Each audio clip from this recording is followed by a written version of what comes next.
ವಿಷ್ಣವೇ ನಮಃ, ಶ್ರೀಶಾಯ ನಮಃ, ವಾಯುವಾಹನಾಯ ನಮಃ, ದೇವೇಶಾಯ ನಮಃ. ತವ ಸಂಕೀರ್ತನಂ ವೇದ ಶಾಸ್ತ್ರಾರ್ಥಜ್ಞಾನಸಿದ್ಧಯೇ ಸಂಸಾರೇ ಕ್ಷಯಸಾಗರೇ ಪ್ರಕೃತಿತೋ ಗಾಧೇ ಸದಾ ದುಸ್ತರೆ ಸರ್ವಾವದ್ಯ ಜಲಗ್ರಹೈರಣುಪಮೈಃ ಕಾಮಾದಿಭಂಗಾಕುಲೆ ನಾನಾ ವಿಭ್ರಮ ದುರ್ಭ್ರಮೇ ಮಿತಭಯ ಸ್ತೋಮಾದಿಫೇನೋತ್ಕಟೆ ದುಃಖೋತ್ಕೃಷ್ಟ ವಿಷಯ ಸಮುದ್ಧರ ಗುರೋ ಮಮಗ್ನರೂಪಂ ಸದಾ.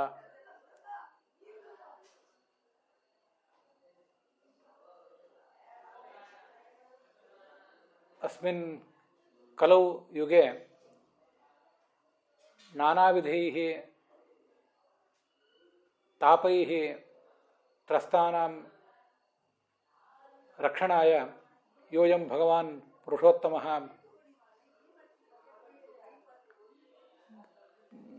ಕೃತಾದಿಷು ಅವತೀರ್ಣೋಪಿ ಕಲೌ ಅವತರ್ತುಂ ನೈಚ್ಛತ. ತಸ್ಯೈವ ಪರಮಪುರುಷಸ್ಯ ಆಜ್ಞೆಯ ವಾಯುಃ ಇಹ ಲೋಕೆ ಅವತೀರ್ಯ ತದ್ರಚಿತಾನಿ ಶಾಸ್ತ್ರಾಣಿ ವ್ಯಾಖ್ಯಾಯ ಲೋಕಮಿಮಂ ಅನುಜಗ್ರಾಹ. ತಸ್ಯೈವ ವಾಯೋಃ ಅವತಾರಂ ಏನಂ ಮಧ್ವಂ ವದಂತಿ ಜನಾಃ ತಸ್ಯ ಮಧ್ವಸ್ಯ ಶಿಷ್ಯ ಪ್ರಶಿಷ್ಯಭೂತಾಃ ಅನೇಕೆ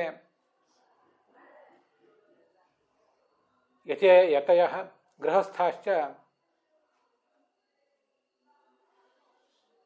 ಇಮಾಂ ಪೃಥ್ವೀಂ ಸ್ವೈಃ ಗುಣೈಃ ಅಲಂಚಕ್ರುಃ. ತೇಷಾಂ ಅನ್ಯತಮಃ ಶ್ರೀ ರಾಘವೇಂದ್ರತೀರ್ಥಃ. ಅಯಮಪಿ ಅನೇಕಾನ್ ಟೀಕಾಗ್ರಂಥಾನ್ ವ್ಯಾಖ್ಯಾಯ ಜ್ಞಾನಕಾರ್ಯಂ ಸ್ವೀಯಂ ಅವತಾರಕಾರ್ಯಂ ಕೃತ್ವಾ ಅದ್ಯಾಪಿ ಮಂತ್ರಾಲಯೇ ವೃಂದಾವನೆ ರಾರಾಜತೆ. ತಸ್ಯ ಖಲು ಇಯಂ ವರ್ಧಂತಿ ಅದ್ಯ. ತಾಮಿಮಾಂ ವರ್ಧಂತಿ ತಿಥಿಂ ಸಾರ್ಥಕರೂಪೇಣ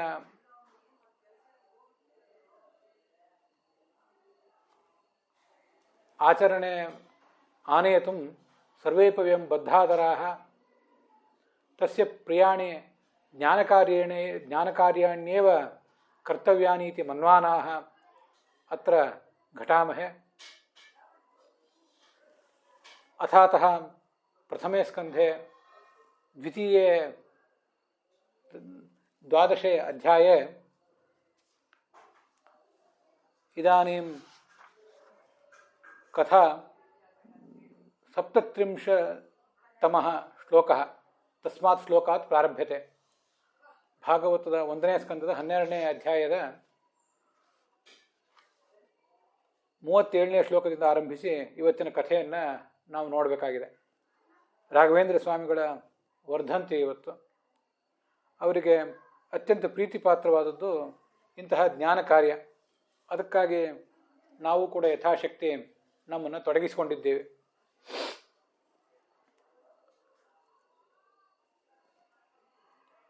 ಧೃತರಾಷ್ಟ್ರ, ಗಾಂಧಾರಿ, ಕುಂತಿ, ವಿದುರ, ಸಂಜಯ ಇವರೆಲ್ಲರೂ ಕೂಡ ಅರಣ್ಯಕ್ಕೆ ವಾನಪ್ರಸ್ಥಾಶ್ರಮ ಸ್ವೀಕಾರ ಮಾಡಿ ಹೊರಟೋದ ಮೇಲೆ ಪಾಂಡವರು ತಾವು ಇದ್ದಲ್ಲೇ ರಾಜ್ಯಭಾರ ಮಾಡ್ತಾಯಿದ್ರು. ಯಾವಾಗಾದ್ರೊಮ್ಮೆ ಕುರುಕ್ಷೇತ್ರದ ಅರಣ್ಯಕ್ಕೆ ಹೋಗಿ ಅವರನ್ನು ನೋಡಿ ಬರ್ತಾಯಿದ್ರು ಕೂಡ. ಮುಂದೆ ಕೆಲವು ಕಾಲದ ಬಳಿಕ ಅವರೆಲ್ಲರೂ ಕೂಡ ಹಿಮಾಲಯದ ಪರಿಸರಕ್ಕೆ ಹೊರಟೋದ್ರು. ಧೃತರಾಷ್ಟ್ರ ಮೊದಲಾದವರು ಅಲ್ಲಿ ತಪಸ್ಸನ್ನು ಪ್ರಾರಂಭಿಸಿದರು. ಈ ಯುಧಿಷ್ಠಿರ ಪ್ರತಿನಿತ್ಯ ತನ್ನ ಆಹ್ನಿಕ ಎಲ್ಲ ಮುಗಿದ ಬಳಿಕ ಧೃತರಾಷ್ಟ್ರ, ಗಾಂಧಾರಿ ಮೊದಲಾದವರು ಇರ್ತಾ ಇದ್ದಂಥ ಕೋಣೆಗೆ ಬಂದು ಅವರಿರುವ ಸ್ಥಾನಕ್ಕೆ ನಮಸ್ಕಾರ ಸಲ್ಲಿಸಿ ಹೋಗ್ತಾ ಇದ್ದ. ಒಂದು ದಿವಸ ಅವನು ತನ್ನ ಎಲ್ಲ ಕಾರ್ಯಗಳನ್ನು ಮುಗಿಸಿ ಅಲ್ಲಿ ಬಂದಾಗ ಅವ್ರು ಯಾರೂ ಅಲ್ಲಿ ಅವನ ಜ್ಞಾನ ದೃಷ್ಟಿಗೆ ಗೋಚರ ಆಗಲಿಲ್ಲ. ಅವರು ಇಲ್ಲದೆ ಹೋದರೂ ಕೂಡ ಅವನ ಜ್ಞಾನ ದೃಷ್ಟಿಗೆ ಗೋಚರರಾಗ್ತಿದ್ರು. ಎಲ್ಲಿ ತಪಸ್ಸು ಮಾಡ್ತಿದ್ದಾರೆ, ಅವರ ಸ್ಥಿತಿಗತಿಗಳೇನು ಅಂತನ್ನೋದು ಅವನಿಗೆ ಕಾಣ್ತಾ ಇದ್ದವು. ಆದರೆ ಒಂದು ದಿವಸ ಕಾಣದೇ ಇದ್ದಾಗ ಅವನಿಗೆ ಖೇದ ಎನಿಸಿ ಏನೋ ಆಪತ್ತು ಕೂಡ ಅವನಿಗೆ ಕಂಡಿತು. ಹಾಗೆ ಕಂಡು ಸಂಜಯನನ್ನು ಕೇಳಿದ, ನಮ್ಮ ದೊಡ್ಡಪ್ಪ ಧೃತರಾಷ್ಟ್ರ ಎಲ್ಲಿ, ದೊಡ್ಡಮ್ಮ ಗಾಂಧಾರಿಯಲ್ಲಿ, ನಮ್ಮ ತಾಯಿ ಕುಂತಿಯಲ್ಲಿದ್ದಾಳೆ? ನಮ್ಮಲ್ಲಿ ಏನಾದರೂ ದೋಷವನ್ನು ಕಂಡು ಅವರು ಗಂಗಾ ನದಿಯಲ್ಲೇ ಪ್ರಾಣ ಪರಿತ್ಯಾಗ ಮಾಡಿದರೋ ಹೇಗೆ? ಇದೆಲ್ಲವನ್ನು ಕೂಡ ನೀನು ನನಗೆ ಹೇಳು ಅಂತ ಸಂಜಯನಿಗೆ ದುಂಬಾಲು ಬಿದ್ದ ಈ ಯುಧಿಷ್ಠಿರ. ನಾವೀಗ 35ನೇ ಶ್ಲೋಕದಿಂದ ಆರಂಭಿಸಿ ಇವತ್ತಿನ ಕಥೆಯನ್ನು ನೋಡಬೇಕು. ಕೃಪಯಾ ಸ್ನೇಹ ವೈಕ್ಲವ್ಯಾತ್ ಸೂತೋ ವಿರಹಕರ್ಷಿತಃ ಆತ್ಮೇಶ್ವರ ಮಚಕ್ಷಾಣ ನ ಪ್ರತ್ಯಾಹ ಅತಿಪೀಡಿತಃ ಅಂತ. ಏನು ಹೇಳಬೇಕು ಅಂತ ತಿಳಿಯಲಿಲ್ಲಂತೆ ಆ ಸಂಜಯನಿಗೆ.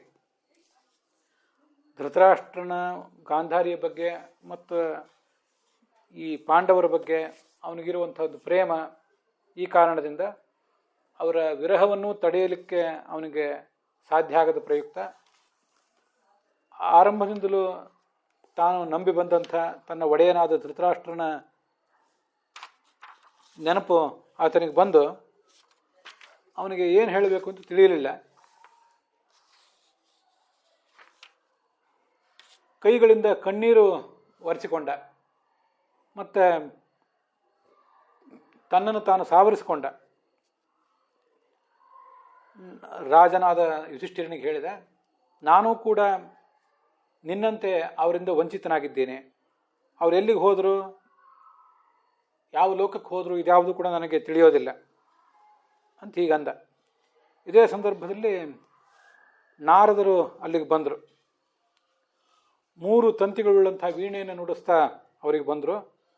ಆಗ ಧೃತರಾಷ್ಟ್ರನ ಈ ಧರ್ಮರಾಜ ಅವರಿಗೆ ಅರ್ಘ್ಯಪಾದ್ಯ ಇತ್ಯಾದಿಗಳನ್ನು ಉಪಚಾರ ರೂಪದಲ್ಲಿ ಸಲ್ಲಿಸಿದ. ಅಗ್ರಾಸನದಲ್ಲಿ ಅವರು ಕೂತ್ಕೊಂಡ್ರು. ಧರ್ಮರಾಜ ಅವರನ್ನು ಕೇಳಿದ, ನಮ್ಮ ದೊಡ್ಡಮ್ಮರಾದಂಥ ಧೃತರಾಷ್ಟ್ರ ಗಾಂಧಾರಿಯರಲ್ಲಿದ್ದಾರೆ, ಕುಂತಿಯಲ್ಲಿದ್ದಾಳೆ, ನಮ್ಮ ತಾಯಿ ಎಲ್ಲಿಗೆ ಹೋದರು, ನಮಗೆ ಯಾರು ಕಾಣಿಸ್ತಾ ಇಲ್ಲ. ನೀವು ನಮಗೆ ಯಾವತ್ತೂ ಕೂಡ ಮಾರ್ಗದರ್ಶಕರು. ಸಂಸಾರ ಅನ್ನುವ ಸಾಗರದಲ್ಲಿ ಬಳಲುವಂತಹ ಸಜ್ಜನರನ್ನು ಪಾರುಗಾಣಿಸುವಂತಹ ಒಬ್ಬರು ಜ್ಞಾನಿಗಳು ನೀವು ನನಗದನ್ನು ಹೇಳಬೇಕು ಅಂತ ಕೇಳ್ತಿದ್ದಾನೆ. ತುಂಬ ಸುಂದರವಾದ ಮಾತಿದು. ನಾಹಂ ವೇದ ಗತಿಂ ಪಿತ್ರೋಹೋ ಭಗವನ್ ಕ್ವಗತಾವಿತ ವಿತಃ ಕರ್ಣಧಾರ ಇವಾಪಾರೆ ಸೀದತಾಂ ಪಾರದರ್ಶನಃ. ನಾರದ ಕೇವಲ ದೇವರು ದೇವತೆಗಳಲ್ಲಿ ಒಂದು ಕಲಹವನ್ನು ಸೃಷ್ಟಿ ಮಾಡುವಂಥವನು, ಆ ಮೂಲಕ ತಾನು ಸಂತೋಷವನ್ನು ಕಾಣುವಂಥವನು, ಹೀಗೆ ವಿನೋದ ಪ್ರಿಯ ಅಂತ ಅವನ ಬಗ್ಗೆ ಎಲ್ಲ ನಮಗೆ ಮಾತುಗಳು ಕೇಳಿ ಬರ್ತಿರ್ತವೆ. ಆದರೆ ಅವನದು ಇದೊಂದು ಗುಣವೂ ಕೂಡ ಹೌದು. ತತ್ವೋಪದೇಶ ಮಾಡುವುದು ಆತನ ಮಹಾಗುಣ. ಅದನ್ನು ಛಾಂದೋಗ್ಯ ಉಪನಿಷತ್ತು, ಮಹಾಭಾರತ ಇತ್ಯಾದಿ ಕಡೆಗಳಲ್ಲಿ ನಾವು ನೋಡಿಯೇ ಇದ್ದೇವೆ. ದೊಡ್ಡ ಜ್ಞಾನಿಯಾದ್ದರಿಂದ ತತ್ವವನ್ನು ಕೇಳಬೇಕು ಅಂತ ಅಪೇಕ್ಷೆ ಪಟ್ಟವರಿಗೆ ತತ್ವಜ್ಞಾನವನ್ನು ಉಪದೇಶ ಮಾಡುವಂಥವನು ಹೌದವನು. ಸಂಸಾರ ಅನ್ನುವ ಸಾಗರದಲ್ಲಿ ಒಂದು ದೋಣಿಯನ್ನು ಆಶ್ರಯಿಸಿ ನಾವು ಹೊರಟರೆ ಆ ದೋಣಿಗೆ ಕರ್ಣಧಾರ ಈ ನಾರದನಂಥವರು. ನಾರದನನ್ನು ಇಲ್ಲಿ ವರ್ಣನೆ ಮಾಡ್ತಿದ್ದಾರೆ ಅಷ್ಟೇ. ಕರ್ಣ ಅಂದರೆ ನಮ್ಗೆ ಗೊತ್ತಿರುವಂತೆ ಆ ದೋಣಿಯನ್ನು ಮುನ್ನಡೆಸಬಲ್ಲಂಥ ಒಂದು ಚುಕ್ಕಾಣಿ, ಸ್ಟೀರಿಂಗ್ ವೀಲ್ ಅಂತ ಇರ್ತದೆ, ಒಂದು ಆ ದೋಣಿಯ ದಿಕ್ಕನ್ನು ನಿಯಂತ್ರಿಸಬಲ್ಲಂಥ ಒಂದು ದಂಡ ಇರ್ತದೆ. ಅದಕ್ಕೆ ಕರ್ಣ ಅಂತ ಕರೀತಾರೆ. ಕರ್ಣಧಾರ ಅಂದರೆ ಅದನ್ನು ಹಿಡ್ಕೊಂಡು ಮುನ್ನಡೆಸಬಲ್ಲವನು ಅಂತ ಅದರ ತಾತ್ಪರ್ಯ ಆಗ್ತದೆ. ಸಂಸಾರ ಅನ್ನುವ ಸಾಗರವನ್ನು ದಾಟಿಸಲಿಕ್ಕೆ ನಮಗೆ ನೌಕೆಗಳು ಅಂದರೆ ಶಾಸ್ತ್ರಗಳೇ ನೌಕೆಗಳು. ಆ ಶಾಸ್ತ್ರಗಳ ದಿಕ್ಕನ್ನು ನಮಗೆ ತಿಳಿಸಬಲ್ಲಂಥವನು. ಶಾಸ್ತ್ರಗಳು ಯಾವ ಕಡೆಗೆ ಹೋಗಬೇಕು, ಶಾಸ್ತ್ರಗಳನ್ನು ಯಾವ ಕಡೆ ನಾವು ತೆಗೆದುಕೊಂಡು ಹೋಗಬೇಕು ಅಂತ. ಶಾಸ್ತ್ರಗಳು ತಾವು ಹೋಗುವುದು ಹೋಗ್ತಿರ್ತವೆ. ಶಾಸ್ತ್ರಗಳಿಗೆ ಭಗವಂತನ ಕಡೆಗೆ ಸ್ವಾಭಾವಿಕವಾದಂಥ ಗತಿ ಇರ್ತದೆ. ಶಾಸ್ತ್ರಗಳ ಗತಿಯನ್ನು ಅವನು ನಿರ್ದೇಶಿಸಬೇಕಾಗಿಲ್ಲ. ಶಾಸ್ತ್ರಗಳು ಹೊರಟಿರ್ತವೆ, ಶಾಸ್ತ್ರವೆಂಬ ನದಿಗಳು. ಶಾಸ್ತ್ರವೆಂಬ ನದಿಗಳು ಯಾವ ಕಡೆ ಹೊರಟಿವೆ ಅಂತನ್ನೋದನ್ನು ನಮಗೆ ತಿಳಿಸ್ಬೇಕಾಗಿದೆ. ಅದು ಈ ನಾರದರಂಥವ್ರು ಮಾಡುವಂಥ ಒಂದು ಕೆಲಸ. ಅದಕ್ಕಾಗಿ ಅವ್ರು ಬಂದಾಗ ಅವರನ್ನು ಹೀಗೆ ಕೇಳ್ತಿದ್ದಾನೆ, ನಾವು ಈಗ ಏನು ಮಾಡಬೇಕು? ನಮ್ಮ ದೊಡ್ಡಪ್ಪಂದರು ಮೊದಲಾದವರು ಕಾಣಿಸ್ತಾ ಇಲ್ಲ, ನಮಗೆ ಅವ್ರ ಬಗ್ಗೆ ಹೇಳಿ ಅಂತ ಕೇಳ್ತಿದ್ದಾನೆ. ಅದರ ಕುರಿತಾಗಿ ಈ ಶ್ಲೋಕಗಳನ್ನ ನಾವು ನೋಡ್ತಾ ಇದ್ದೀವಿ. ಇಲ್ಲಿ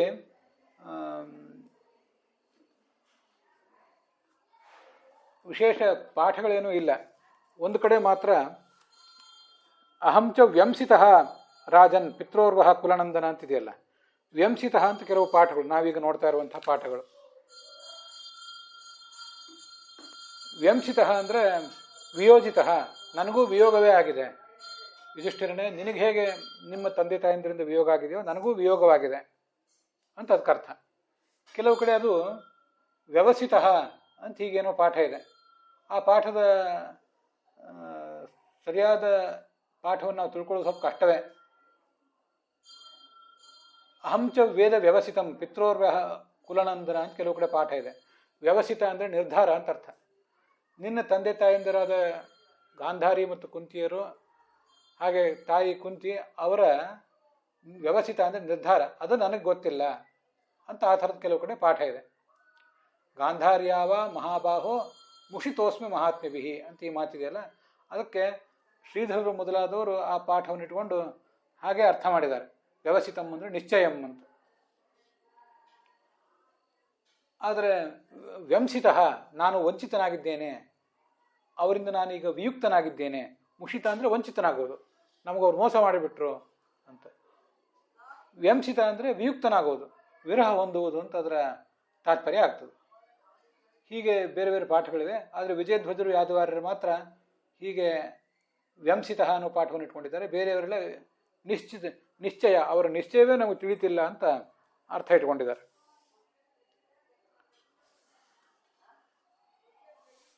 ಅದರ ಕಡೆ ವಿಷ್ಟಭ್ಯ ಅಂತಿದೆ. ವಿಷ್ಟಭ್ಯ ಅಂದರೆ ತನ್ನನ್ನು ತಾನು ಸಾವರಿಸಿಕೊಂಡು ಅಂತ ಅದರ ಅರ್ಥ ಆಗ್ತದೆ. ಅಹಂಚ ವ್ಯಂಸಿತೋ ರಾಜನ್ ಪಿತ್ರೋವಃ ಕುಲನಂದನ ಅಂತಿದೆಯಲ್ಲ, ಅಲ್ಲಿ ವ್ಯಂಸಿತ ಅಂದರೆ ವಿಯೋಜಿತ ಅಂತ ಅರ್ಥ. ವ್ಯಂಸಿತ ಅಂತ ಅನ್ನೋದಕ್ಕೆ ವಂಚಿತ ಅಂತಲೇ ಅರ್ಥ ಬರೀತಾರೆ ಯಾದವಾರ್ಯರು. ಇಲ್ಲಿ ನಮಗೊಂದು ಪ್ರಶ್ನೆ ಬರ್ತದೆ, ವ್ಯಂಸಿತ ಅಂದರೆ ವಿಯೋಜಿತ ಅಂತ ಅರ್ಥ ಆಗಿದ್ರೆ, ವಿರಹ ಹೊಂದುವುದು ಅಂತ ಅರ್ಥ ಆಗಿದ್ರೆ, ಮುಂದೆ ಮುಷಿತ ಅಂದರೆ ಅವರು ನಮ್ಮನ್ನು ವಂಚಿಸಿ ಬಿಟ್ರು, ಅವ್ರು ನಮಗೆ ಕೈ ಕೊಟ್ಟರು ಅಂತ ಹೀಗೆ ಅರ್ಥ ಆಗೋದು. ಎರಡೂ ಶಬ್ದಗಳು ಬೇರೆ ಬೇರೆ ಅರ್ಥಗಳನ್ನು ಹೇಳ್ತವೆ ಅಂತಲೂ ಸರಿ ಆಗ್ತದೆ. ಆದರೆ ಒಂದು ವೇಳೆ ವ್ಯಂಸಿತ ಅಂತನ್ನುವುದಕ್ಕೆ ಯಾದವಾರ್ಯರು ಹೇಳುವಂತೆ ವಂಚಿತ ಅಂತಲೇ ಅರ್ಥ ಆಗಿದ್ರೆ, ಮುಷಿತ ಅಂತನ್ನೋದಕ್ಕೆ ಏನರ್ಥ? ಅವರು ಹತೋಸ್ಮಿ ಅಂತ ಅರ್ಥ ಬರೀತಾರೆ, ನಾನು ಸತ್ತೆ ಅಂತ ಅರ್ಥ ಬರೀತಾರೆ.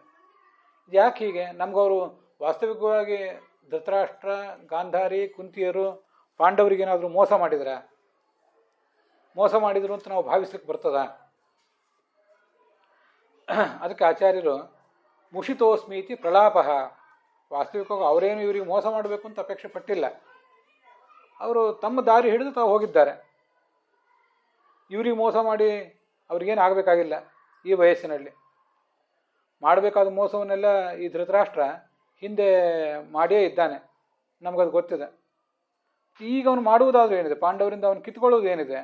ಆದ್ದರಿಂದ ಈ ಥರ ಅವನು ಮಾತಾಡುವುದೇನಿದೆ, ಇದೆಲ್ಲ ಕೇವಲ ಪ್ರಲಾಪ ಅಷ್ಟೆ. ಹೀಗಾಯ್ತಲ್ಲ, ನಾನು ಸತ್ತೆ ಅಂತ ಅವರು ಮಾತಾಡುವುದು ಕೇವಲ ಪ್ರಲಾಪ ಅಂತ ಆಚಾರ್ಯರು ಹೇಳ್ತಾರೆ. ಟ್ರಿಕ್ ಅಂತಲೇ ಅರ್ಥ ಅದಕ್ಕೆ. ಬೇರೆ ಬೇರೆ ವ್ಯಾಖ್ಯಾನಗಳಲ್ಲಿ ಡಿಸೀವ್ಡ್, ಚೀಟೆಡ್, ಟ್ರಿಕ್ಡ್ ಅಂತಲೇ ಹೀಗೆ ಅರ್ಥ ಬರೀತಾರೆ ಅದಕ್ಕೆ. ಪ್ರತಾರಿತ ಅಂತ ಹೀಗೆ. ವಿಯೋಜಿತ ಅಂತ ಒಂದು ಅರ್ಥವನ್ನು ಮಾತ್ರ ಪದರತ್ನಾವಳಿಯಲ್ಲಿ ವಿಜಯಧ್ವಜರು ಬರೀತಾರೆ. ಧಾತುವಿಗೆ ಅರ್ಥಗಳು ಅನೇಕ ಇರ್ತವೆ. ಯಾವ ಧಾತುವಿಗೆ ಇಂಥದೇ ನಿರ್ದಿಷ್ಟ ಅರ್ಥ ಅಂತ ನಾವು ನಿರ್ಧರಿಸುವುದು ಸ್ವಲ್ಪ ಕಷ್ಟನೇ ಆಗ್ತದೆ. ಅದೇನೇ ಇಲ್ಲಿ ಅಂತೂ ಹೀಗಿದೆ. ಪ್ರಲಾಪ ಮಾಡುವಾಗ ಈ ಥರ ಹೇಳಿದ್ರಿಂದ ಅದೆಲ್ಲ ಸರಿ ಆಗ್ತದೆ. ಪರಿಹಾಸ ಪ್ರಲಾಪಾದಿಷು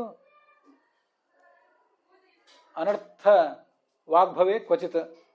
ಈ ಥರ ಮನುಷ್ಯನಿಗೆ ತೀರಾ ಬುದ್ಧಿ ಕೆಟ್ಟಂತೆ ಆದಾಗ ಅವನು ಈ ಥರ ಎಲ್ಲ ಮಾತನಾಡುವುದು ಸಹಜ. ಆಚಾರ್ಯರು ಅದನ್ನು ಭಾಗವತ ತಾತ್ಪರ್ಯದಲ್ಲಿ ಮುಂದೂ ಒಂದು ಕಡೆ ಹೇಳಿದ್ದಾರೆ. 5ನೇ 6ನೇ ಸ್ಕಂದದಲ್ಲಿ ಒಂದು ಕಡೆ ಅಂಥದ್ದೊಂದು ಮಾತು ಬಂದಿದೆ. ಪರಿಹಾಸ, ಪ್ರಲಾಪ ಇತ್ಯಾದಿಗಳು ಇಂಥ ಪ್ರಸಂಗಗಳಿದ್ದಾಗ, ತುಂಬ ದುಃಖದ ಸಂಗತಿ ಇದ್ದಾಗ, ಮತ್ತು ಪ್ರಲಾಪಾದಿಶು ಒಂದು ನೋವಿನ ಸಂಗತಿ, ಇನ್ನೊಂದು ಹಾಸ್ಯದ ಸಂಗತಿ, ಆವಾಗ ಹೆಚ್ಚೇನೂ ಅರ್ಥವಿಲ್ಲದ ಸತ್ಯಕ್ಕೆ ದೂರವಾದ ಮಾತುಗಳನ್ನು ಕೆಲವು ಬಾರಿ ಜ್ಞಾನಿಗಳು ಕೂಡ ಆಡುವುದಿದೆ. ಆದ್ದರಿಂದ ಎರಡೆರಡು ಬಾರಿ ಇದನ್ನು ಯಾಕೆ ಹೇಳಿದ, ಹೀಗೆ ಯಾಕೆ ಮಾತನಾಡಿದ ಅಂತನ್ನೋದಕ್ಕೆ ನಾವೇನು ಹೆಚ್ಚು ವಿಚಾರ ಮಾಡಬೇಕಾಗಿಲ್ಲ ಅಂತ ಅದರ ತಾತ್ಪರ್ಯ. ಮುಷಿತೋಸ್ಮಿತಿ ಪ್ರಲಾಪ. ಸರಿ, ಮುಂದೆ ನಾಹಂ ವೇದ ಗತಿಂ ಪಿತ್ರೋಹೋ ಭಗವನ್ ಕ್ವಗತಾವಿತಃ.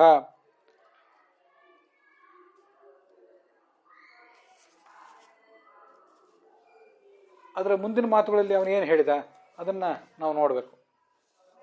ಏತಸ್ಮಿನ್ ನಂತರೇ ವಿಪ್ರಾಹ ನಾರದ ಪ್ರತ್ಯದೃಶ್ಯತ. ನಾರದರು ಅಲ್ಲಿ ಕಾಣಿಸಿಕೊಂಡ್ರಂತೆ. ವೀಣಾಂ ತ್ರಿತಂತ್ರೀಂ ಧ್ವನಯನ್, 3 ತಂತಿಗಳಿರುವಂಥ ತ್ರಿತಂತ್ರೀಂ, ತಂತ್ರಿತ್ರಯ ಮೇಲನೋಪೇತಾಂ ವೀಣಾಂ ಧ್ವನಯನ್ ಅಂತ ವಿಜಯಧ್ವಜರು ಅದಕ್ಕೆ ಅರ್ಥ ಬರೀತಾರೆ. ಭಗವಾನ್ ನಾರದ ಅಂತಿದೆ. ಅವನು ಯಾಕೆ ಭಗವಾನ್ ನಾರದ?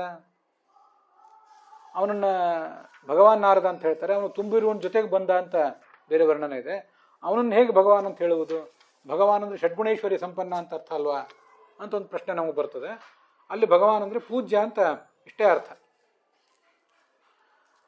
ಐಶ್ವರ್ಯಾದಿ ಗುಣೈಷಡ್ಭಿ ಸಾಮಗ್ರ್ಯಾತ್ ಸರ್ವದೇವತಾ ಭಗವತ್ ಶಬ್ದವಾಶ್ಚಾಶ್ಚ ಅಂತ ಒಂದು ಭಾಗವತ ತಾತ್ಪರ್ಯದಲ್ಲಿ ಆಚಾರ್ಯ ಮುಂದೆ ಹೇಳ್ತಾರೆ. ಐಶ್ವರ್ಯಾದಿ ಗುಣಗಳಿರುವುದರಿಂದ, ಈ 6 ಗುಣಗಳು ಯಥಾಯೋಗ್ಯವಾಗಿ ಆ ಎಲ್ಲ ದೇವತೆಗಳಲ್ಲಿ ಇರುವುದರಿಂದ ಸರ್ವದೇವತಾ ಭಗವತ್ ಶಬ್ದವಾಚ್ಯ, ಎಲ್ಲ ದೇವತೆಗಳು ಕೂಡ ಭಗವಂತ ಅಂತ ಕರೆಸ್ಕೋತಾರೆ. ನಿರಪೇಕ್ಷಂತು ಸಾಮಗ್ರ್ಯಂ ಈಶ್ವರಸ್ಯ ಏವ. ಆದರೆ ಪೂರ್ಣವಾದ ಸಾಮಗ್ರಿಯ ಐಶ್ವರ್ಯಾದಿ ಸಾಮಗ್ರಿ ಇರುವುದು ಅದು ಭಗವಂತನಿಗೆ ಮಾತ್ರ, ಅದು ಬೇರೆ ಯಾರಿಗೂ ಕೂಡ ಇಲ್ಲ ಅಂತ ಅದರ ತಾತ್ಪರ್ಯ. ಆದ್ದರಿಂದ ಭಗವಾನ್ ಅಂದರೆ ಪೂಜ್ಯ, ಗುಣಗಳು ಶಾಲಿ ಅಂತ ಅರ್ಥ. ಅಥವಾ ಇನ್ನೊಂದು ಅರ್ಥ ವಿಜಯಧ್ವಜರು ಬರೀತಾರೆ, ಷಡ್ಗುಣ ವೇತ್ತಾವ, ಭಗವಂತನ 6 ಗುಣಗಳನ್ನು ಬಲ್ಲವನು ಅಂತ. ಈಗ ಅದಕ್ಕೆ ಮತ್ತೊಂದು ಅರ್ಥವನ್ನು ಕೂಡ ವಿಜಯಧ್ವಜರು ಬರೆದಿದ್ದಾರೆ.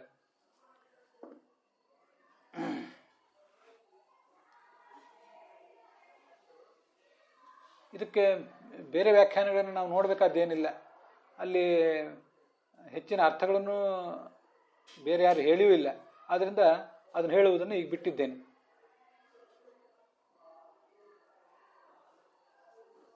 ನಾರದರು ಅಲ್ಲಿಗೆ ಬಂದರು. ರಾಜ್ಞಾ ಆದರೋಪನೀತಾರ್ಘ್ಯಂ, ಅರ್ಘ್ಯ ಪಾದ್ಯ, ಕೈ ತೊಳ್ಕೊಳ್ಳಿಕ್ಕೆ, ಕಾಲು ತೊಳ್ಕೊಳ್ಳಿಕ್ಕೆ ನೀರು ಇತ್ಯಾದಿಗಳನ್ನು ಕೊಟ್ಟ. ಮತ್ತೆ ಅದಕ್ಕಿಂತ ಮುಂಚೆ ತಾನು ಎದ್ದು ಅವರನ್ನು ಸ್ವಾಗತಿಸಿದ್ದ. ಒಂದು ಉತ್ತಮವಾದ ಆಸನದಲ್ಲೂ ಕೂಡ ಕೂಡಿಸಿದ. ಯುಧಿಷ್ಠಿರ ಅವರನ್ನು ಕೂಡಿಸಿ ಹೀಗೆ ಮುಂದೆ ಮಾತಾಡಿದ. ನಮಗೆ ನಮ್ಮ ತಂದೆ ತಾಯಂದ್ರೆ ಎಲ್ಲಿದ್ದಾರೆ ಅಂತ ಗೊತ್ತಾಗ್ತಾ ಇಲ್ಲ, ನಮ್ಮ ತಾಯಿ ಎಲ್ಲಿದ್ದಾಳೆ ಅಂತಲೂ ಗೊತ್ತಾಗ್ತಾ ಇಲ್ಲ. ನೀವು ಇಲ್ಲಿಗೆ ಬಂದಿದ್ದೀರಿ. ಕ್ವಗತವು ಇತಃ, ಅವ್ರು ಇಲ್ಲಿಂದ ಹೋದ್ರೆ ಎಲ್ಲಿಗೆ ಅಂತ ಪ್ರಶ್ನೆ. ಇಲ್ಲಿಂದ ಹೋದ್ರೆ ಎಲ್ಲಿ ಹೋಗಿದ್ದಾರೆ ಅಂದರೆ, ಎಲ್ಲಿ ಹೋಗಿದ್ದಾರೆ ಅಂದರೆ ವನಕ್ಕೆ ಹೋಗಿದ್ದಾರೆ ಅಂತ ಗೊತ್ತು. ಅದನ್ನು ಮತ್ತೆ ಕೇಳ್ತಾನೆ ಯಾಕೆ? ಆದರೆ ಅದರ ತಾತ್ಪರ್ಯ ಆಚಾರ್ಯ ಹೇಳ್ತಾರೆ, ಅದೃಷ್ಟಾಪೇಕ್ಷೆಯ. ಈಗ ಅವ್ರು ಕಾಣಿಸ್ತಾ ಇಲ್ವಲ್ಲ, ಪ್ರತಿನಿತ್ಯ ನಮ್ಗೆ ಅವ್ರು ಕಾಣಿಸ್ತಾ ಇದ್ರಲ್ಲ, ಇವತ್ತು ಕಾಣಿಸ್ತಾ ಇಲ್ವಲ್ಲ, ಎಲ್ಲಿ ಹೋದ್ರು ಅದನ್ನು ಹೇಳ್ರಿ ಅಂತ ಅವನ ತಾತ್ಪರ್ಯ.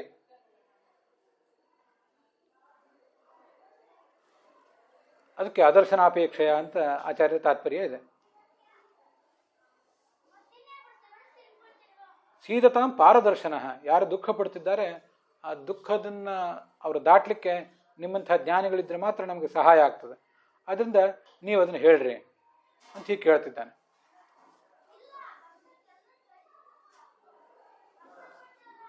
ಮಾಕಂಚನ ಶುಚೋರಾಜನ್ ಯದ್ ಈಶ್ವರ ವಶಂ ಜಗತ್ ಸ ಯುನಕ್ತಿ ಭೂತಾನಿ ಸಯೇವ ವಿಯುನಕ್ತಿ ಚ ಅಂತ ಮುಂದೆ ನಾರದರು ಅವನಿಗೆ ಸಮಾಧಾನದ ಮಾತು ಹೇಳ್ತಾರೆ. ಇವೆಲ್ಲ ಮಾತುಗಳು ನಮಗೆಲ್ಲ ಗೊತ್ತಿದ್ದುದೇ. ಆದರೆ ನಾರದರಂಥವರ ಬಾಯಿಯಿಂದ ಬರುವುದಕ್ಕೆ ಅದಕ್ಕೊಂದು ಮಹತ್ವ ಇದೆ ಅಷ್ಟೆ. ಅದಕ್ಕೆ ವೀರರಾಘವರು ಅಲ್ಲಿ ಹೇಳ್ತಾರೆ, ವೈರಾಗ್ಯೋತ್ಪಾದನಾಯ ಅಂತ. ಯುಧಿಷ್ಠಿರನಿಗೆ ವೈರಾಗ್ಯ ಬರೆಸಲಿಕ್ಕೋಸ್ಕರ ಈ ಥರ ಎಲ್ಲ ಹೇಳಿದ್ದಾರೆ.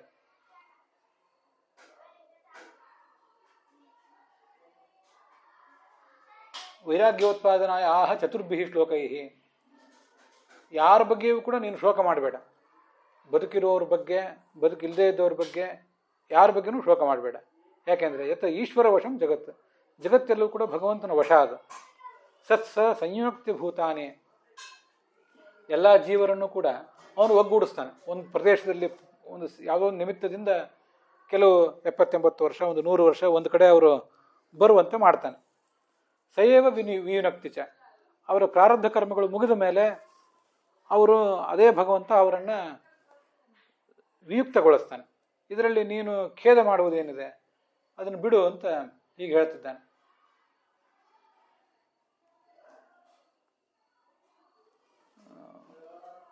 ಕರ್ಮಭಿರ್ಬ್ರಾಹ್ಮ್ಯಮಾಣಸ್ಯ ದೇವತಿರ್ಯಂಗ್ ನೃಯೋನಿಷೋ ಮಧ್ಯುಜ್ಞಾತ್ಯರಿಬಂಧ್ ಮಧ್ಯಸ್ಥ ಮಿತ್ರೋದಾಸೀನ ಶತ್ರವಃ ಸರ್ವ ಏವ ಹಿ ಸರ್ವೇಷಾಂ ಕ್ರಮಂತಿ ಭವಶೋಮಿತಃ ಅಂತ ಒಂದು ಶ್ಲೋಕ ಭಾಗವತದಲ್ಲಿ ಮುಂದೆ ಬರ್ತದೆ. ನಮ್ಮ ಕರ್ಮದ ಅಧೀನರಾಗಿ ನಾವು ದೇವತಿರ್ಯಂಗ್ ನೃಯೋನಿಷು, ದೇವತೆಗಳಾಗಿ ಕೆಲವರು ಹುಟ್ಟುತ್ತಾರೆ, ಮನುಷ್ಯರಾಗಿ ಕೆಲವರು ಹುಟ್ಟುತ್ತಾರೆ. ಆ ದೇವತೆಗಳಾಗಿದ್ದವರೇ ಮತ್ತೆ ಮನುಷ್ಯರಾಗಿ ಅವತರಿಸ್ತಾರೆ ಕೆಲವು ಬಾರಿ. ಇವೆಲ್ಲ ಹೀಗೆ ನಡೀತಾ ಇರ್ತವೆ. ಯಾರೋ ಕೆಲವರಿಗೆ ಮಿತ್ರರಾಗಿ ಸಿಗ್ತಾರೆ, ಇನ್ಯಾರೋ ಕೆಲವರು ಶತ್ರುಗಳಾಗಿ ಸಿಗ್ತಾರೆ. ಸಂಯುನಕ್ತಿ ಭೂತಾನಿ, ಸಂಯುನಕ್ತಿ ಅಂದರೆ ಒಬ್ರನ್ನೊಬ್ರನ್ನ ಜೋಡಿಸ್ತಾನಲ್ಲ, ಆ ಜೋಡಿಸಿದಾಗ ಎಲ್ಲ ಸಜ್ಜನರನ್ನೇ ಜೋಡಿಸಿರ್ತಾನ, ನಮಗೆಲ್ಲ ರೀತಿಯಾದ ಅನುಕೂಲವೇ ಆಗುವಂಥವನು ಮಾಡಿರ್ತಾನ. ಇದೇನಿಲ್ಲ. ಸಯೇವ ವಿಯುನಕ್ತಿಚ, ಕೆಲವು ಬಾರಿ ಈ ಪರಸ್ಪರ ದುಷ್ಟರನ್ನು ಒಗ್ಗೂಡಿಸಿರ್ತಾನೆ, ಕೆಲವು ಕಡೆ ಒಬ್ಬ ಸಜ್ಜನನನ್ನು ಒಬ್ಬ ದುರ್ಜನನನ್ನು ಒಗ್ಗೂಡಿಸಿರ್ತಾನೆ. ಅಂತೂ ಅವರೆಲ್ಲ ಆ ಸಂಯೋಗದಲ್ಲಿಯೂ ಕೂಡ ಕೆಲವರು ಸುಖ ಕಾಣ್ತಾರೆ, ಕೆಲವರು ದುಃಖ ಕಾಣ್ತಾರೆ. ನಾವು ಕೆಲವು ಬಾರಿ ಯಾರೋ ತೀರಿಕೊಂಡ್ರು, ಯಾರೋ ಅಗಲಿದರು ಅಂತ ದುಃಖ ಪಡ್ತಿರ್ತೇವೆ. ಸರಿ, ಆದರೆ ಜೊತೆಗಿದ್ದಾರೆ ಅಂತ ನಾವು ಎಲ್ಲರ ಜೊತೆಗೂ ಸುಖ ಪಡ್ಲಿಕ್ಕೆ ಸಾಧ್ಯ ಇದೆಯಾ? ಜೊತೆಗಿದ್ದವರೆಲ್ಲರೂ ಕೂಡ ನಮಗೆ ಸುಖವನ್ನೇ ಕೊಡ್ತಿದ್ದಾರೆ? ಏನೂ ಕೊಡ್ತಾ ಇಲ್ಲ. ಅದಕ್ಕಾಗಿ ಈ ಮಾತುಗಳನ್ನು ಹೇಳಿದೆ ಅಷ್ಟೆ. ಸ್ವಕರ್ಮಾನುಸಾರೇಣ ಸಂಯೋಜಯತಿ ಅಂತ ವಿಜಯಧ್ವಜರ ಮಾತು. ಸೇವ ಸ್ವಕರ್ಮ ಅವಸಾನೇ ವಿಯೋಜಯತಿ, ಅವ್ರವ್ರ ಕರ್ಮ ಮುಗಿದ ಮೇಲೆ ಅವರನ್ನು ಅಲ್ಲಿಂದ ಅವನು ದೂರ ಕಳಿಸ್ತಾನಷ್ಟೆ. ಇದರಲ್ಲಿ ನಾವು ಮಾಡುವುದೇನಿದೆ ಅಂತದರ ಅಭಿಪ್ರಾಯ. ವೀರರಾಘವರು ಮೊದಲಾದವರು ಎಲ್ಲರೂ ಕೂಡ ಹೆಚ್ಚು ಕಡಿಮೆ ಅದೇ ಅರ್ಥಗಳನ್ನೇ ವರ್ಣನೆ ಮಾಡಿದ್ದಾರೆ. ಇಂದ್ರಾದಿ ಲೋಕಪಾಲ ಸಹಿತಾ ಇಮೇ ಲೋಕಾ ಜನಾ ವಹಂತಿ ಪಾಲಯಂತಿ ಚ. ಅವನ ಪೂಜೆಯನ್ನು ಎಲ್ಲರೂ ಕೂಡ ಮಾಡ್ತಿದ್ದಾರೆ, ಎಲ್ಲ ಲೋಕಪಾಲರು ಕೂಡ ಪೂಜೆಯನ್ನು ಮಾಡಿ ತಮ್ಮ ತಮ್ಮ ಕರ್ತವ್ಯ ಮಾಡ್ತಿದ್ದಾರೆ. ಅವನೇ ಇವರನ್ನು ಕೆಲವು ಬಾರಿ ಜೋಡಿಸ್ತಾನೆ, ಕೆಲವು ಬಾರಿ ಅವರನ್ನು ದೂರ ಇಡ್ತಾನೆ. ಸಂಯುನಕ್ತಿ ವಿಯೋಜಯತಿ ಚ ಅಂತ. ಯಥಾ ಗಾವೋ ನಸಿ ಪ್ರೋತಾಃ ತಂತ್ಯಾಂ ಬದ್ಧಾಃ ಸ್ವಧಾಮಭಿಃ ವಾಕ್ತಂತ್ಯಾಂ ನಾಮಭಿರ್ಬದ್ಧಾಃ ವಹಂತಿ ಬಲಿಮೀಷಿತು ಅಂತ ಆ 32ನೇ ಶ್ಲೋಕ. ಎಲ್ಲರೂ ಕೂಡ ನಾವು ಆ ಭಗವಂತನ ಅಣತಿಗೆ ಬದ್ಧರಾಗಿದ್ದೇವೆ. ಅವನು ಹುಟ್ಟುವಂದಾಗ ಹುಟ್ಟಿಸ್ಬೇಕು, ಮತ್ತು ಸತ್ತು ಹೋಗುವಂಥದ್ದಾಗ ನಾವು ಸಾಯಬೇಕಷ್ಟೆ. ಅದು ಬಿಟ್ಟು ಬೇರೆ ಯಾವ ಮಾರ್ಗವೂ ಕೂಡ ನಮಗೇನೂ ಇಲ್ಲ. ಎತ್ತುಗಳಿಗೆ ಮೂಗಿನ ದಾರ ಹಾಕಿ ಕಟ್ಟಿದರೆ ಅವು ಭಾರವನ್ನು ಹೊರ್ತವೆ, ಅಥವಾ ಮತ್ತೊಂದೇನೋ ಕೆಲಸ ಮಾಡ್ತವೆ, ಗಾಣದಲ್ಲಿ ಎಣ್ಣೆಯನ್ನು ತಯಾರು ಮಾಡ್ತವೆ. ವಾಕ್ತಂತ್ರ್ಯಾಂ ನಾಮಭಿರ್ಬದ್ಧಾಃ ವಹಂತಿ ಬಲಿಮೀಷಿತು.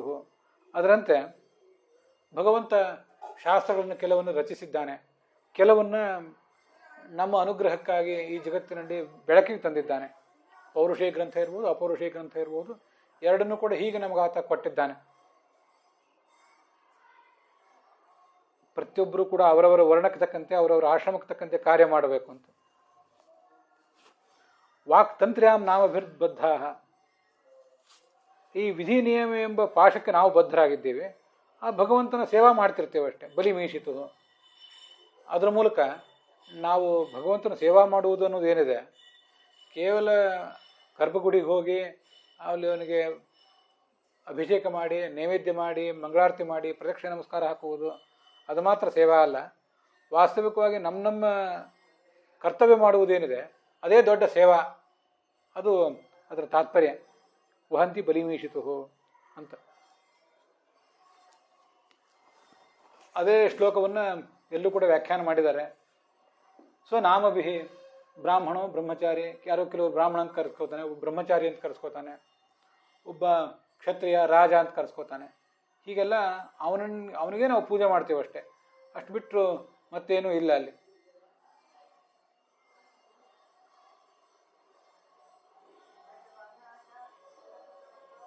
ಗಾವಹ ಅಂದರೆ ಚತುಷ್ಪಾದ, ಈ ಆಕಳುಗಳಿರ್ಬಹುದು, ಕುದುರೆಗಳಿರ್ಬಹುದು, ಯಾವುದೇ ಪ್ರಾಣಿಗಳಿರ್ಬಹುದು, ಅವೆಲ್ಲವೂ ಕೂಡ ಹೀಗೆ ಭಗವಂತನ ಸೇವಾ ಮಾಡ್ತಿರ್ತವೆ.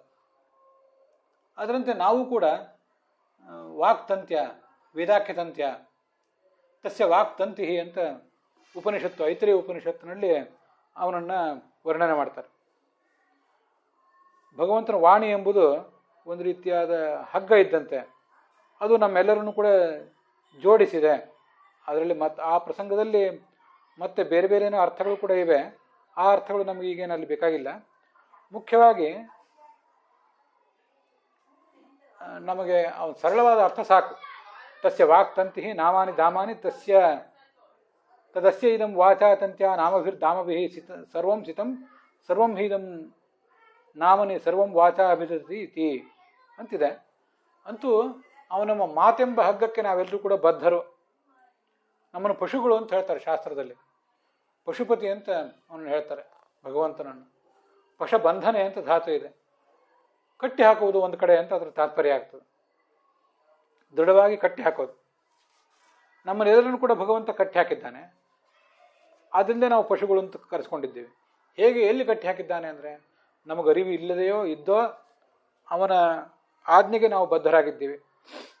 ಎಂಥ ದುಷ್ಟನೂ ಕೂಡ ಈಶ್ವರೋಹಂ ಅಹಂ ಭೋಗಿ ಸಿದ್ಧೋಹಂ ಬಲವಾನ್ ಸುಖಿ, ನಾನೊಬ್ಬ ದೊಡ್ಡ ಜ್ಞಾನಿ ಅಂತ ಯಾರು ಅಹಂಕಾರ ಪಡ್ತಿರ್ತಾನೆ, ದೊಡ್ಡ ಒಡೆಯ ನಾನು, ಯಕ್ಷೇ ದಾಸ್ಯಾಮಿ ಮೋದಿಷ್ಯೆ, ನನಗೆ ಏನು ಬೇಕಾದನ್ನು ದಾನ ಮಾಡ್ತೀನಿ, ಏನು ಬೇಕಾದನ್ನು ತಿಂತೇನೆ, ಯಾವ ಆಡಳಿತ ಬೇಕಾದರೂ ಮಾಡ್ತೇನೆ, ಯಾರನ್ನಾದರೂ ನಿಯಂತ್ರಿಸ್ತೇನೆ ಅಂತ ಅಹಂಕಾರ ಪಡುವವರು ಕೂಡ ಭಗವಂತನ ಮಾತೆಂಬ ಆ ಹಗ್ಗಕ್ಕೆ ಬದ್ಧರೇ ಆಗಿದ್ದಾರಷ್ಟೆ.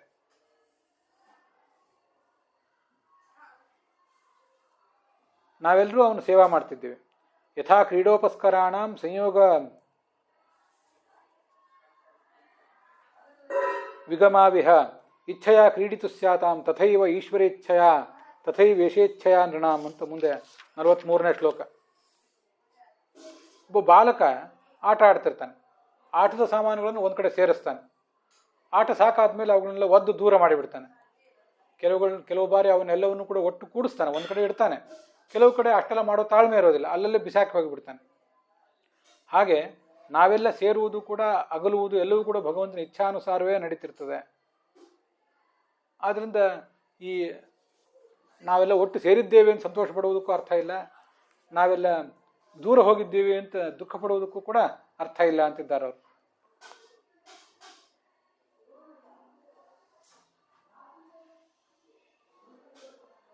ಬದುಕಿರುವ ತನಕ ಬಲಿಂ ಯಜ್ಞಾದಿ ಲಕ್ಷಣಾಂ ಪೂಜಾಂ ಕುರುವಂತಿ. ನಾವೇನು ನಿತ್ಯ ಉಪಾಸನ ವೈಶ್ವದೇವ ಮೊದಲಾದ ಯಜ್ಞಗಳನ್ನು ಮಾಡ್ತೇವೆ, ಅಥವಾ ಪುರುಷೋವಾವ ಯಜ್ಞ ಅಂತ ಹೇಳುವಂತೆ ಒಂದು ಜೀವನವೆಂಬ ಯಜ್ಞವನ್ನು ನಡೆಸ್ತೀವಿ. ಆ ಯಜ್ಞವನ್ನು ನಡೆಸ್ತೀವಿ ಅವನ ಅಣತಿಗೆ ತಕ್ಕಂತೆ. ಅಷ್ಟು ಬಿಟ್ಟು ಬೇರೆ ಅಲ್ಲಿ ಏನೂ ಕೂಡ ಕಾಣಿಸೋದಿಲ್ಲ.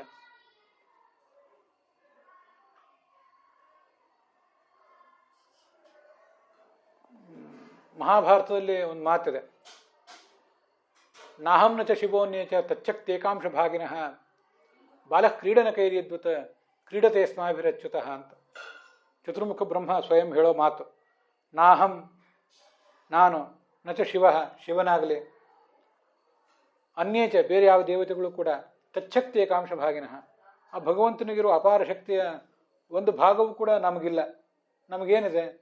ಏನೂ ನಮ್ಮಲ್ಲಿಲ್ಲ. ಬಾಲ ಕ್ರೀಡನ ಕೈರ್ಯದ್ವತ್ ಒಬ್ಬ ಬಾಲಕ ಹೇಗೆ ಆಟಿಕೆ ಸಾಮಾನುಗಳ ಜೊತೆಗೆ ಆಟ ಆಡ್ತಾನೋ ಹಾಗೆ ಕ್ರೀಡತೆ ಅಸ್ಮಾಭಿರಚ್ಯುತಃ ನಮ್ಮೆಲ್ಲರ ಜೊತೆಗೆ ಭಗವಂತ ಆಟ ಆಡ್ತಿದ್ದಾನೆ ಅಂತ ಅದರ ತಾತ್ಪರ್ಯ.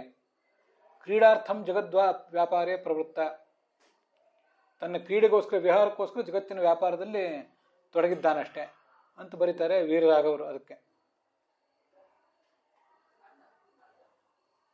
ಆ ಥರ ನಮ್ಮೆಲ್ಲರ ಜೊತೆಗೂ ಆಟ ಆಡ್ತಿದ್ದಾನೆ ಭಗವಂತ.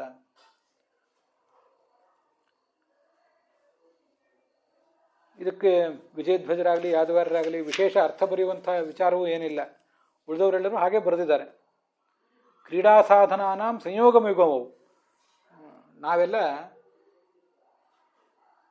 ಭಗವಂತನ ಕೈಯಲ್ಲಿರುವ ಆಟಿಕೆ ಸಾಮಾನುಗಳು. ಆಟಿಕೆ ಸಾಮಾನುಗಳು ಅವು ಗೊಂಬೆಗಳಾಗಲಿ ಮತ್ತೇನೇ ಆಗಲಿ ಎಷ್ಟು ಹೊತ್ತು ಅವು ಜೊತೆಗಿರಬೇಕು, ಎಷ್ಟು ಹೊತ್ತಾದ್ಮೇಲೆ ಅವು ಮತ್ತೆ ಮೂಲೆ ಸೇರಬೇಕು. ತಾವಿರುವ ಒಂದು ಆಟಿಕೆ ಸಾಮಾನುಗಳು ನೀಡುವ ಒಂದು ಚೀಲ, ಆ ಚೀಲದಲ್ಲಿ ಆದರೂ ಅವು ಎಷ್ಟು ಹೊತ್ತಾದ್ಮೇಲೆ ಹೋಗಿ ಸೇರಬೇಕು. ಅದ್ಯಾವುದು ಕೂಡ ಆ ಆಟಿಕೆ ಸಾಮಾನುಗಳ ಮರ್ಜಿಗೆ ಬಿಟ್ಟದ್ದಲ್ಲ, ಎಲ್ಲವೂ ಕೂಡ ಆಟ ಆಡುವವನ ಮರ್ಜಿಗೆ ಬಿಟ್ಟದ್ದದು. ಹಾಗೆ ಇದ್ಯಾವುದು ನಮ್ಮ ಮರ್ಜಿಗೆ ಬಿಟ್ಟದ್ದಲ್ಲ ಅಂತ ಅರ್ಥ.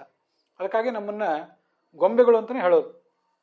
ನಾವು ಕೇವಲ ಒಂದು ಯಾವುದೋ ಎತ್ತಿನ ಗಾಡಿ ಮತ್ತೊಂದು ಯಾವುದೋ ನಿರ್ಜೀವ ಗೊಂಬೆಗಳಲ್ಲ, ನಾವು ಸಜೀವ ಗೊಂಬೆಗಳು. ನಮ್ಮನ್ನು ಅವನು ಆಟ ಆಡಿಸ್ತಿದ್ದಾನಷ್ಟೆ. ಸೂತ್ರದ ಗೊಂಬೆ ಆಟದ, ಸಲಾಕೆ ಗೊಂಬೆ ಆಟದ ಒಬ್ಬ ಕಲಾವಿದ ಹೇಗೆ ಆ ಗೊಂಬೆಗಳನ್ನು ಆಟ ಆಡಿಸ್ತಾನೋ ಹಾಗೆ ಭಗವಂತನು ಕೂಡ ನಮ್ಮನ್ನು ಆಡಿಸ್ತಾ ಇದ್ದಾನೆ. ಯಥಾ ದಾರುಮಯೀಂ ಯೋಷಾಂ ನರಸ್ಥಿರ ಸಮಾಹಿತ ಇಂಗಯತ್ಯಂಗಮಂಗಾನಿ ತಥಾ ರಾಜನ್ಯಮಾ ಪ್ರಜಾ ಅಂತ ಮಹಾಭಾರತದಲ್ಲಿ ದ್ರೌಪದಿ ಧರ್ಮರಾಜನಿಗೆ ಹೇಳಿದ ಮಾತಿದೆ. ದಾರುಮಯೀಂ ಯೋಷಾಂ, ಒಂದು ಮರದ ಹೆಣ್ಣು ಗೊಂಬೆ ಅಥವಾ ಗಂಡು ಗೊಂಬೆ, ಅದನ್ನು ಮೇಲೆ ಆ ಅಡ್ಡಣಿಗೆಯಲ್ಲಿ ಮೇಲಿನ ಪ್ಲ್ಯಾಟ್ಫಾರ್ಮ್ನಲ್ಲಿ ಒಬ್ಬ ಕಲಾವಿದ ಕೂತಿರ್ತಾನೆ. ಸ್ಥಿರ ಸಮಾಹಿತ, ಅವನು ಒಂದೇ ಜಾಗದಲ್ಲಿ ಕೂತಿರ್ತಾನೆ, ಅವನೇನು ಓಡಾಡಬೇಕಾಗಿಲ್ಲ. ಕೆಳಗಿರುವ ಗೊಂಬೆಗಳು ಆ ಕಡೆ ಈ ಕಡೆ ಓಡಾಡ್ತಿರ್ತವೆ, ಇನ್ನೂ ಮಾಡ್ತಿರ್ತವೆ, ಅವನು ಮಾತ್ರ ಸ್ಥಿರವಾಗಿರ್ತಾನೆ. ಇಂಗಯತ್ಯಂಗಮಂಗಾನಿ ತಥಾ ರಾಜನ್ಯಮಾ ಪ್ರಜಾ, ಅದರಂತೆ ಎಲ್ಲ ಪ್ರಜೆಗಳನ್ನು ಕೂಡ ಈ ಭಗವಂತ ಆಟ ಆಡಿಸ್ತಿದ್ದಾನೆ ಅಂತ ಅದರ ತಾತ್ಪರ್ಯ. ಆಡಿಸುವಾತ ಆಟ ಮುಗಿಸಿ ಹೊರಟು ಹೋದರೆ ನಮ್ಮ ಜೀವನ ಕೂಡ ಮುಗಿದು ಹೋಗ್ತದೆ. ಅದರಂತೆ ಇಷ್ಟು ದಿವಸ ನೀವೆಲ್ಲ ಕೂಡಿದ್ರಿ, ಜೀವನವನ್ನು ನಡೆಸಿದ್ರಿ, ಇನ್ನು ಮುಂದೆ ಏನು ಮಾಡುವವರಿದ್ದೀರಿ, ಸಾಕಿನ್ನು ಅಂತ ಅವರೆಲ್ಲರಿಗೂ ಕೂಡ ಸಮಾಧಾನ ಹೇಳ್ತಿದ್ದಾರೆ ನಾರದರು. ಅದರೊಂದಿಗೆ ಇವತ್ತಿನ ಈ ಭಾಗ ಸಮಾಪ್ತವಾಗಿದೆ. ಹುಸಿಯ ನಾಡಿ ಹೊಟ್ಟೆ ಹೊರೆವ ವಿಷಯದಲ್ಲಿ ರಸಿಕನೆಂದು ಹುಸಿಗೆ ಹಾಕಿದಿರೋ ಇನ್ನು ಹೃಷಿಕೇಶನೇ, ಈಶನಿನ್ನ ಚರಣ ಭಜನೆ ಆಸೆಯಿಂದ ಮಾಡುವೆ, ದೋಷರಾಶಿ ನಾಶ ಮಾಡು ಶ್ರೀ ಕೇಶವ. ಶ್ರೀಕೃಷ್ಣಾರ್ಪಣ ವಸ್ತು.